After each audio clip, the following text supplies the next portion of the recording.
Okay, we're talking about page 4-3 in your textbook, and we're learning about comments.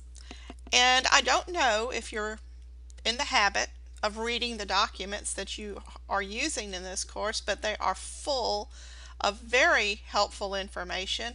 And just because I want to emphasize that fact, especially with this lesson, I want to review the content of this document with you.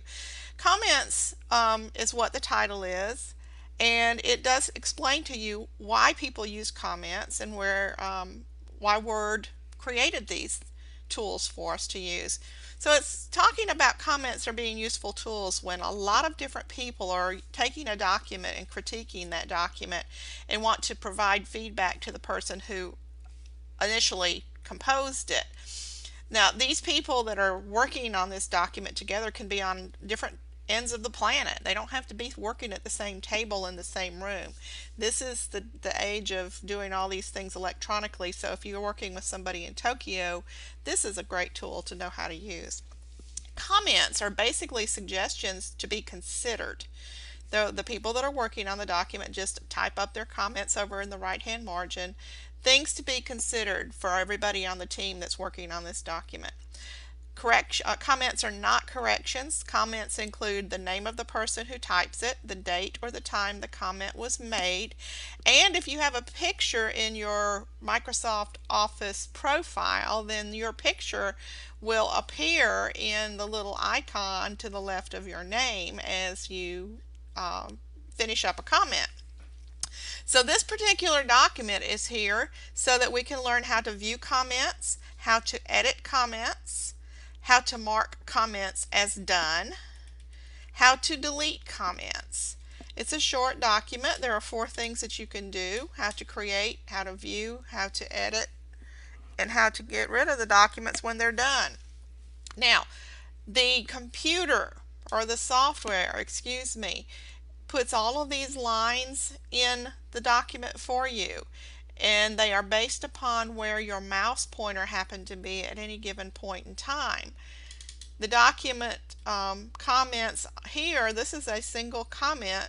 To accept suggestions, they have to be made in the documents. Now, that's just a point of information. Mark May, says comments are inserted from the Review tab right here by clicking the New Comment tool in the Comments group. Here's the Comments group. Here's the New Comment button. Kate Hale says, should we tell them how to respond to a comment before editing comments? It is so easy to click the respond icon in the upper right corner of the comment. And Jan Hawkins says, I think we need to edit our own comments before we send the document out for review. This group of names and text is faded out because they're done with that comment. They've made all their suggestions, they've decided what they're going to do, and they just grayed it out, marked it as done so that nobody else will respond to it. And then Susie Van Huss, who happens to be one of the authors of our textbook, says, remember to delete comments before you send out final copies of a document. Remember to delete the comments before you send out the final document. You don't want the clutter of all the comments in the final document. So on page 4-3, at the top of the page, comments enable multiple reviewers to critique a document and insert remarks or annotations. Comments are generally displayed in balloons that are positioned in the right margin. This is a balloon. If I click on this, then the border appears around it, and it's considered a balloon. This one, you see the blue lines above it and below it, that is a balloon. It has 3 comments in it. Susie Van Huss down here, if I touch it or click on it, it will have the border around it. That is a balloon. And if you'll notice, the lines are the same color as the icon. That all is based in Microsoft. You don't have to worry about it. You are allowed to pick a color when you're setting up your computer, but these lines do not have to be created. They are a part of the system.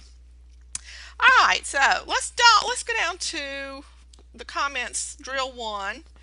And it says open the comments data file and review each comment that's attached to the text in the document. And we've done that. This is the data file called comments. These are the comments that are attached to the text. Now, it says in step 2 to select the word comments in the first line of the document right here. select it, and add the new comment. Alright, we're going to add a new comment. So we just come up here to the Review tab, into the Comments group, and click New Comment. That button right there will put a new bubble on the right hand side of the document, and it is attached to the word that we selected. Okay, it says I am ready now to type. The cursor is blinking in that bubble, so I'm going to type what the drill says. Adding a new comment is very easy to do, period. Alright, that comment's done. I can click out of it. I can click over here and get out of it. Doesn't matter where you click, you just click to get out of it. Step number 3 says click the reply icon in the first Jan Hawkins comment and key the following response. Alright, here's the first Jan Hawkins comment. Here's the reply icon. So we just click on that. And now it gives me a line to type on, and my comment says, will most people include pictures?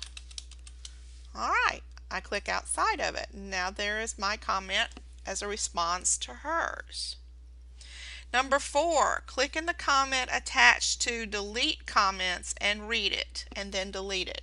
Alright, we have to scroll down here in the document till we get to the area that says delete comments.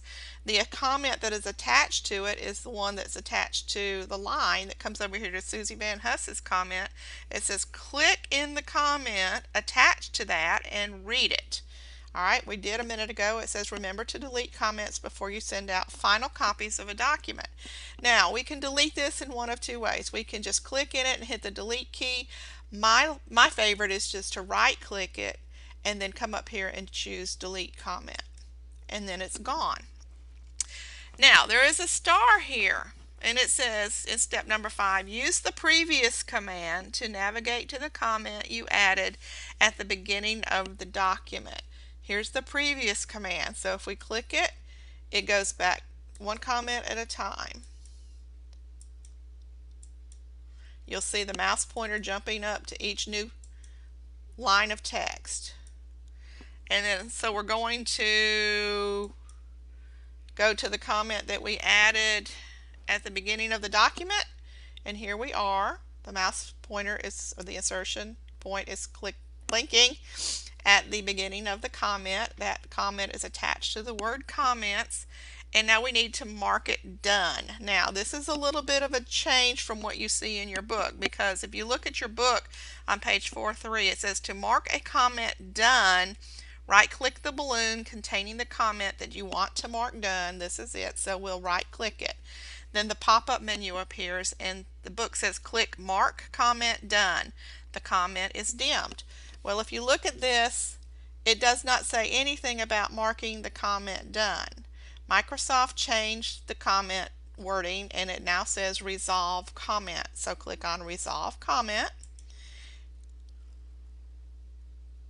and it changed it to a dimmed fashion, which means now everybody knows that we're done with that comment to just go on to the next one. Okay, that is drill 1. Be sure you read everything on these pages. Be sure you listen to everything in the videos, because for example, if you're looking for mark a comment done, it's not in your drop pop-up menu. You'll not know this until you listen to the videos. Also be sure and read the tips and the discover points in the left margin. There are some good points of information in those little bubbles in the left margin of your book. And they are very helpful when you're sitting there late at night wondering, how in the world am I supposed to do this? Read everything, listen to everything, and probably you'll be getting through with these exercises a little bit faster than you would if you hadn't read and listened. Watch for the next video.